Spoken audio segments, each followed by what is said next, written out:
मान फिरे पहा तीक्ष्ण उत्तरे।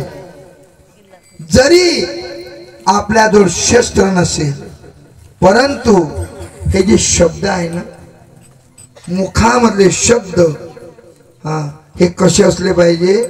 जो मुखातला शब्द निघाल्यानंतर जसा धनुष्यातून बाण जातो तीर जातो असा असला पाहिजे महाराज। त्याचा परिणाम झाला पाहिजे आणि याच्या करता प्रथम आपल्याला आचरण करावं लागतो।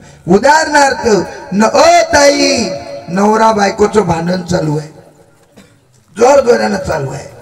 शेजारींनी ऐकल्याबरोबर शेजारीन जात असताना तुम्ही भांडण सोडाले आणि गेल्यानंतर त्यांच्या घरी गेल्यानंतर जे भांडतात यांनी तुमच्याकडे बघितल्यानंतर तुम्ही काय म्हणतात अरे दररोज भांडू नका ना भांडलं नाही पाहिजे चांगलं पिरमानं राहिलं पाहिजे।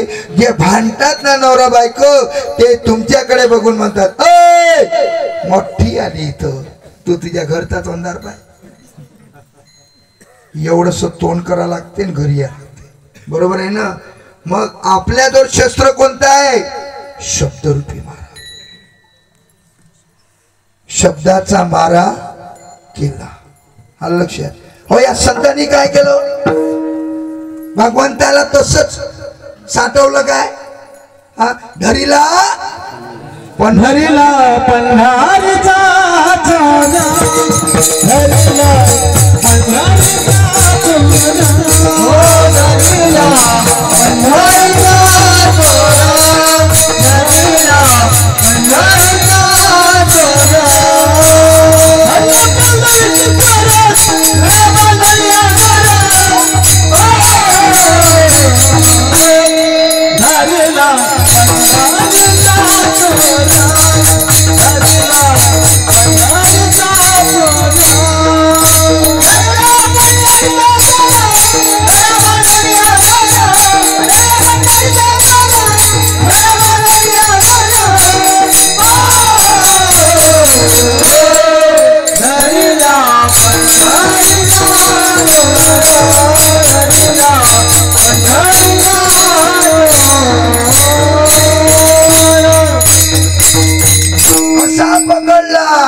ओम शब्दाचा मारा केला शब्द म्हणून या मुखामधून निघाला शब्द एकतर तारतो नाहीतर मारतो।